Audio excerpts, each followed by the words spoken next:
And welcome back to coverage here of the MPL Gauntlet. We're in the upper bracket quarterfinal match here, and everything on the line for our players. Now, it's an interesting setup. Real clean idea here. Win 2 matches in a row and find yourself playing at the World Championship. That's what these players are thinking as they sit down. As we mentioned before, Cedric, the play draw goes to the higher seed. In that case, it's Jacob Wilson, who's on Gruul, and he gets to kick off the festivities here with the Espera Sentinel. Win 2 matches in a row. You make it sound so easy, Marshall. Okay. How hard could it be? I've done that. What's the big deal? All right. Anybody can win 2 matches in a row. Not that hard. Well, it's about to get more difficult because Cinderclasp is going to kill 2 creatures here right away for Ikawa, and that's going to significantly slow things down here for Jacob Wilson. What a story, too, with this this deck in the hands of Yoshihiko Ikawa. Playing Jeskai Mutate. 2 teammates also made it in the top 8. That's 3 players that tested together with the same deck, all in the top 8. And I mean, I don't want to get ahead of ourselves, Cedric, but there are 3 slots available for the World Championship. And if things break exactly right, they actually could get all 3 seats. Kind of crazy. That is kind of crazy. I mean, Jeskai Mutate, the numbers coming into it this week, and I was not expecting that. I don't think anybody really was. We know the deck is a deck and a good option, of course, but the heavy numbers that we saw of this deck of the players playing this weekend, it certainly did surprise me and many others. And, well, maybe it was the right call after all, because looking pretty good right now in the hands of many players this weekend.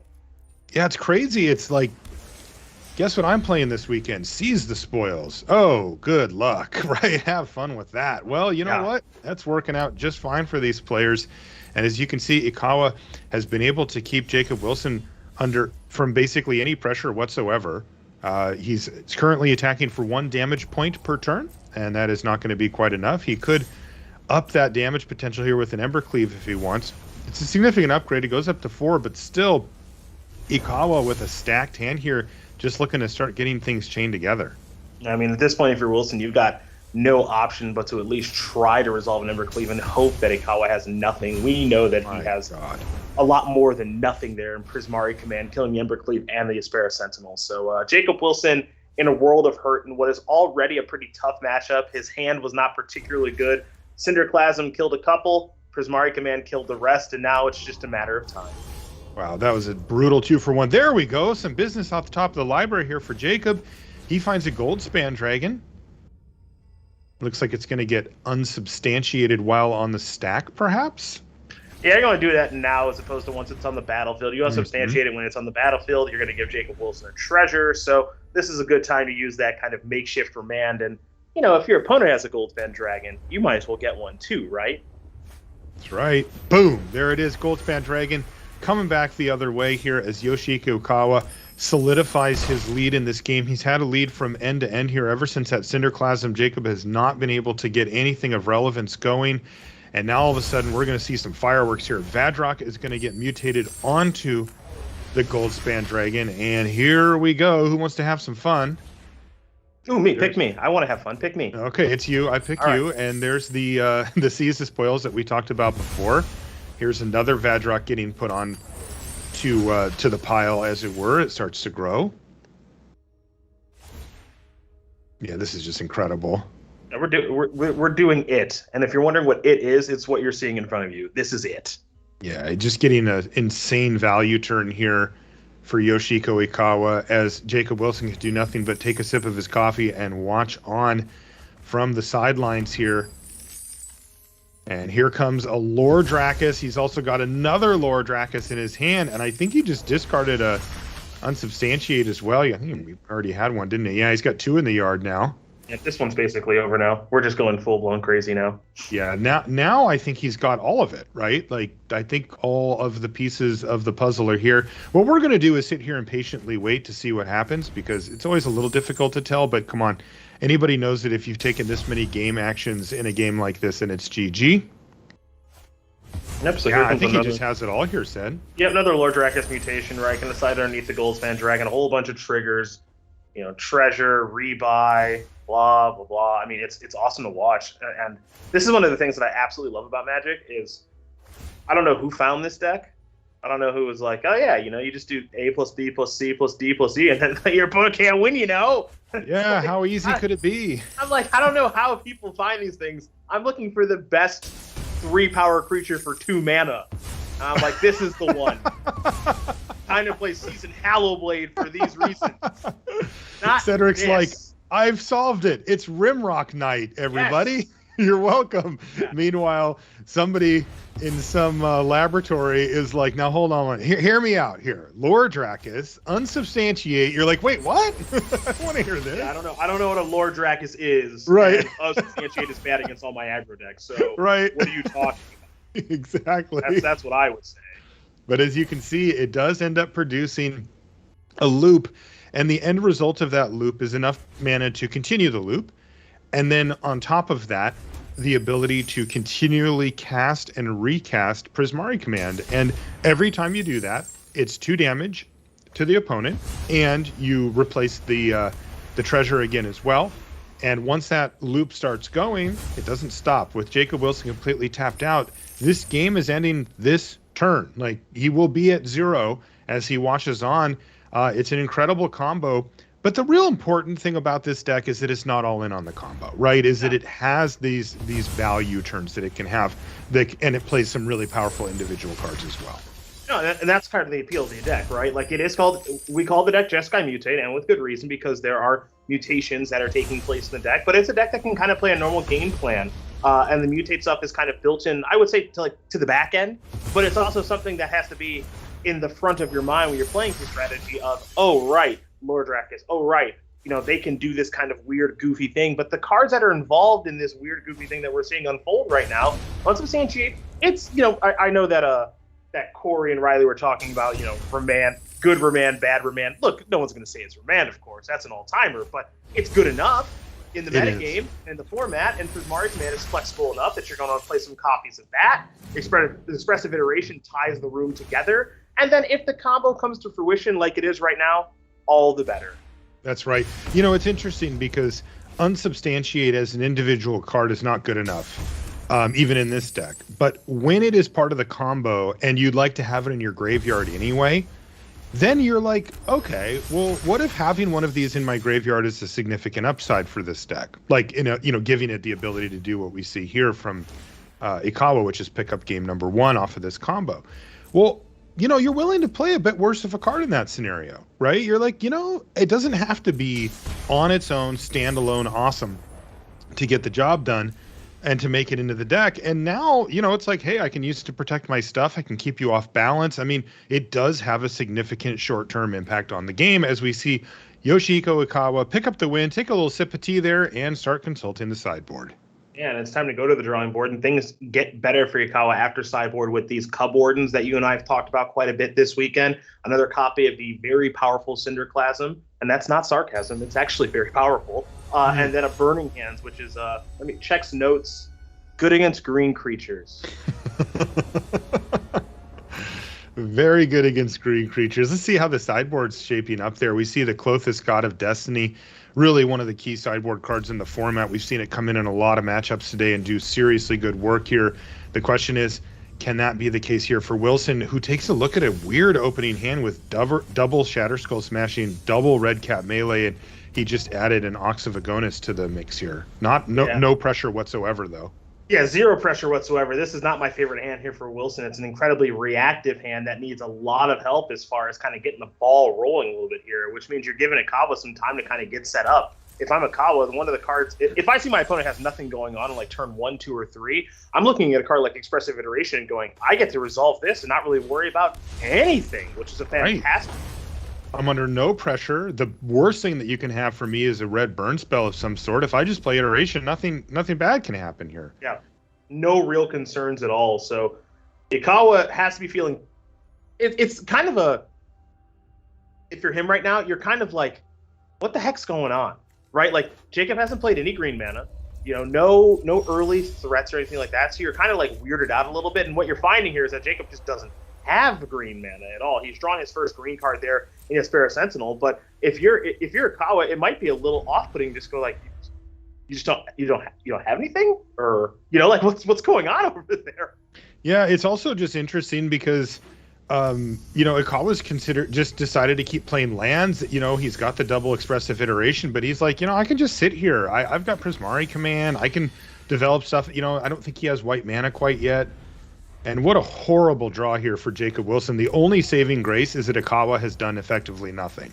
Yeah, I mean, the draw here for Wilson is quite bad, all things being honest. I mean, these reactive elements, these couple of copies of Red Cat Melee, sure, they're gonna matter at some stage of the game, right? Because we're talking about a deck that has Goldspan Dragon as a key piece to it. So keeping a hand with at least 1 or 2 Red Cat Melees makes some sense. But again, that's where a card like Cub Warden works itself into the equation, because it doesn't really care about Red Cat Melee. And that's why that card can be very, very powerful. But now, because Wilson hasn't really done anything, Ikawa can kind of pick and choose. How do I want to use Prismari Command? When do I want to cast Expressive Iteration? Which is going to be now as opposed to turn number 3 or turn 4. What am I looking for with this sort of card? All that other stuff, right? The world is his oyster because he's underneath no pressure. That's right. And Ikawa seems very comfortable in this situation. He now has made a treasure. He also hit pretty perfectly off of the expressive iteration by getting a spell and then getting a white mana source, which he was lacking up until this point. So really just has patiently built up his mana base. But I mean, look at his hand. He's got 6 spells in hand and a land. He's completely stacked and ready to go. And he has at 20 life. He hasn't been touched yet by the Gruul deck of all things, which seems to have switched into a much more controlling deck, or at least those are the cards that Jacob's drawn this game.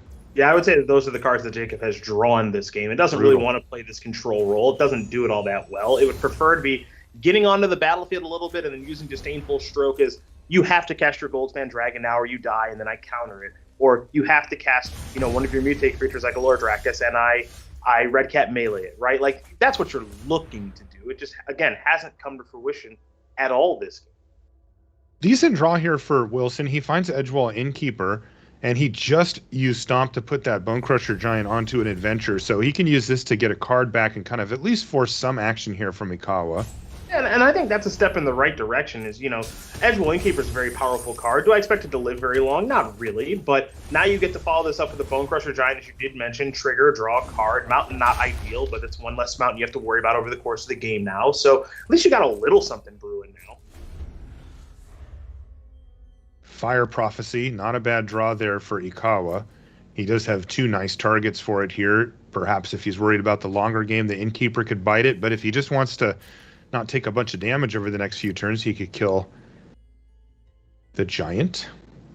I see the Goldspan Dragon, and look at this, a key card here. This is Disdainful Stroke that splash for Wilson, hitting the sideboarded Cub Warden, which is kind of the most important card, but he can fight back with Negate. And how is he going to get this Cub Warden off the battlefield? His best case is to fire off 2 melees or maybe in a combat plus a melee. That's going to be tough. Yeah, that is going to be tough. That is for sure. And if I'm Ikawa, if Bone Crusher Giant comes rumbling into the old red zone, I might just go, all right, I'm at 14. Mm-hmm. Take that, get set up for the next turn, because I've got some mutators hanging around under the grip here, and I don't need to really risk anything. Now, if you do have 2 Red Cat Melees, so be it. But we're going to see exactly how this turn's going to play, because it looks like we picked up a copy of Bone Crusher Giant for the draw step. So we stomp here plus melee, assuming this resolves, and now you've taken care of this Cub Warden problem. You're not out of the woods yet, but again, step in the right direction. That's right. That was a big draw step there, because you really can live with using a Stomp as it's only really half a card, and sometimes not even the more powerful half of that particular card, rather than having to do double melee, which is pure misery here, especially against a white creature. But Red Cat Melee goes on the stack after the Stomp. And that problem is solved. I will say this game's starting to get a little bit more interesting. Now, there is a Fire Prophecy here that can take care of the active Bone Crusher Giant if Ikawa so chooses, and it looks like he's going to. So he'll end up taking a little bit of damage from the trigger. We'll see if he wants to put a card on the bottom or anything and then draw a card with the Prophecy. But, I mean, these are some positive exchanges for Wilson. Again, we can see Ikawa's hand of Goldspan Dragon, iteration. There's some good stuff going on over there, so let's not act like that's not happening. But Wilson's making up at least a little bit of ground, it feels like. Yeah, it does feel like that. And, you know, the big capper here is the Ox of Agonis, of course, which is a beautiful way to reload. So Ikawa's going to go for it. He's going to go for Goldspan Dragon, but that one last Red Cap melee in hand here for Wilson can take care of it. All right, so this is an attempt to do some mutating. We're going to see this Red Cap melee. That's not really much of a surprise. No protection for this. Nothing like a negate or an unsubstantiate right now here for Ikawa. So Goldspan Dragon looks like it's going to be biting the dust here. Going to sacrifice the treasure while Goldspan's still on the battlefield to get double the mana from sacrificing. Get another treasure here. Now Vardrock is on the battlefield. Now we're going to see the Lord Drakis go on to Vadrock. Yep. So still a productive turn here for Ikawa. Yeah, unquestionably. He can get back something and cast something now.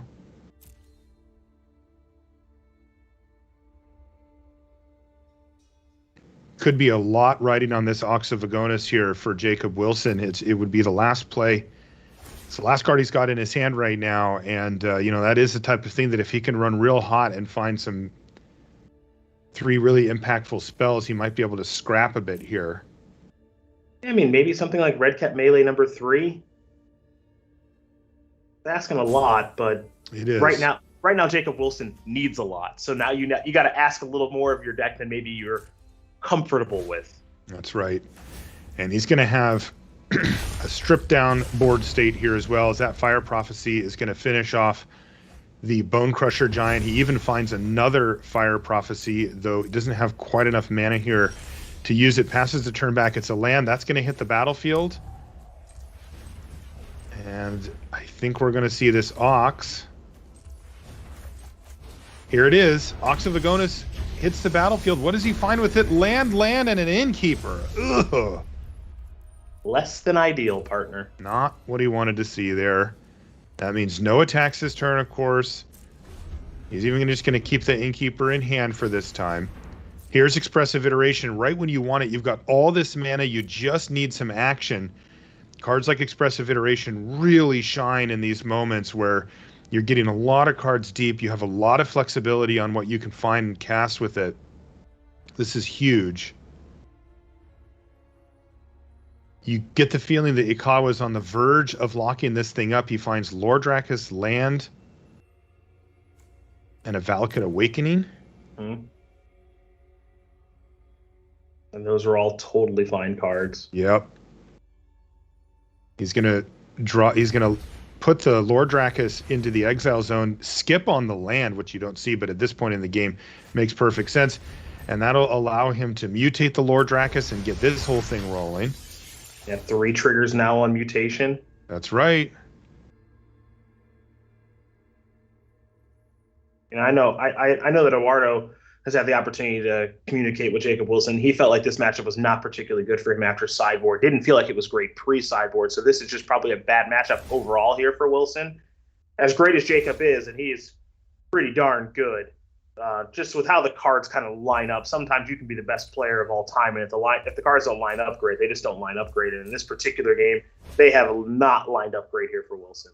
Yeah, it's been really tough for Jacob. I mean, you know, he's still scrapping this out after having done nothing for the first 4 turns of the game, 5 turns of the game, and he'll be happy to have had a chance to actually deploy his cards and try to make a game of it. But boy, it just hasn't quite come together for him. He's got an Edgewall Innkeeper in his hand to go with a pair of lands, and he's otherwise out of gas. Just has the Ox of Agonis on the battlefield. But his opponent, Yoshihiko Ikawa, has a stacked hand now with Valakut Awakening, Fire Prophecy, Prismari Command, another Expressive Iteration, and a negate that he dug up both of those last 2 cards off of the Lord Drakis. So very difficult situation here for Jacob Wilson, who finds himself not only behind in this game, but also down a game. And it looks like he's just going to go all in on Lair of the Hydra and start bashing with the thing. I mean, it is huge. It's a 7/7. He's going to throw in the throw in everything as well. And we're going to see a chump block here from Vadrock. You got to do what you got to do. Yeah, and it looks like by chump block, remember it has first strike, and before regular strike damage happens here, he is going to burn down this Lair of the Hydra. That's going to keep his Vadrock and friends on the battlefield and also take away really the only major threat sitting on the other side of the battlefield here. Okay, that should probably do it. Okay, Expressive that's Iteration into Cub Warden and Goldspan Dragon. Yeah, Goodness sakes. That's a good one. This has turned into a bit of a shellacking here at the hands of Yoshihiko Ikawa, just running up the score now. Here comes Goldspan Dragon to join the Vadrak already on the battlefield.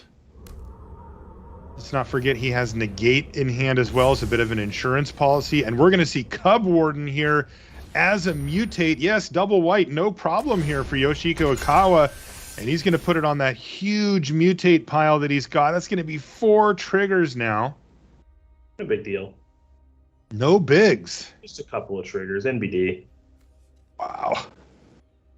When this deck is just kind of so this impressive. deck is doing its thing, it does feel like at times like the best deck going on. Now that's the interesting thing about Standard though, right? Like you can get that feeling about a couple different decks. You know, you see someone resolve an Emergent Ultimatum, it's like, well, clearly this is the best thing going on. It's like, well, hang on. There's also Naiwe Noda. When that deck's doing its thing, it feels like it's the best thing going on. But this Jeskai Mutate deck, some of its turns just, whoo, they can be filthy.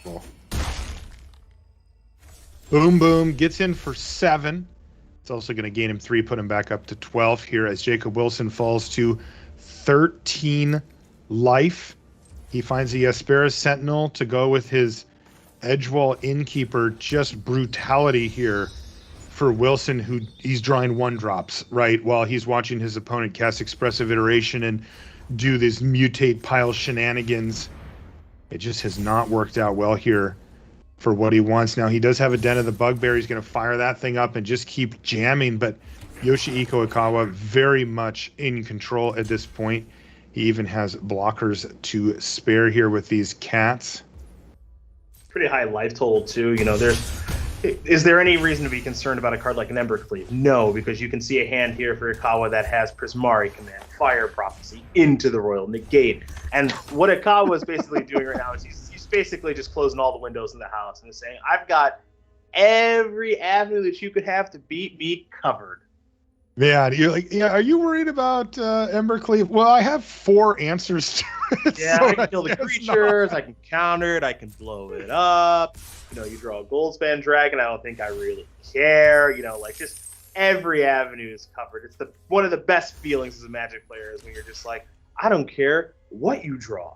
That's right. That's when you've get to play with your food a little bit here, but Ikawa's doing nothing of the sort. He's going to attack with both of his creatures. The best thing that Sentinel can do is jump in front of the dragon as a chump block. And what other nonsense can Ikawa come up with before he finishes off Jacob Wilson here? Oh, it's going to be into the Royal on the Cub Warden, and that's going to return all of those combo pieces back to hand here. And that signals to me that he is ready to go with the combo. And we see that start off here with Vadrak being mutated onto the Goldspan Dragon. Of course, one of the key, there's many things that need to happen to make this combo work, but one of the keys is that mutating targets the dragon and therefore generates you effectively 2 mana. And that's how you're able to continually do these things. Now we're going to see Cub Warden go on it, and then there will be a pair of Lordrakis that'll hit it as well. And at 8 life for Jacob Wilson, it's just a few more of these Prismari commands before his life total will be 0. Now, I want to mention that if you're a Jacob Wilson fan here, this is not elimination. This will drop him down and make his day a lot harder if he's going to find himself at that World Championship, but he's not done here. No, he's not. I mean, done in this match, but definitely done in this match. Yeah, this one was a beating. Wow, a really impressive showing here from Yoshihiko Ikawa, not just for the tournament, making it to top 8 and all that, but just in this match. You know, we figured that this wasn't a good matchup here for Wilson, and boy, has it showed that way. What a brutality here from Ikawa.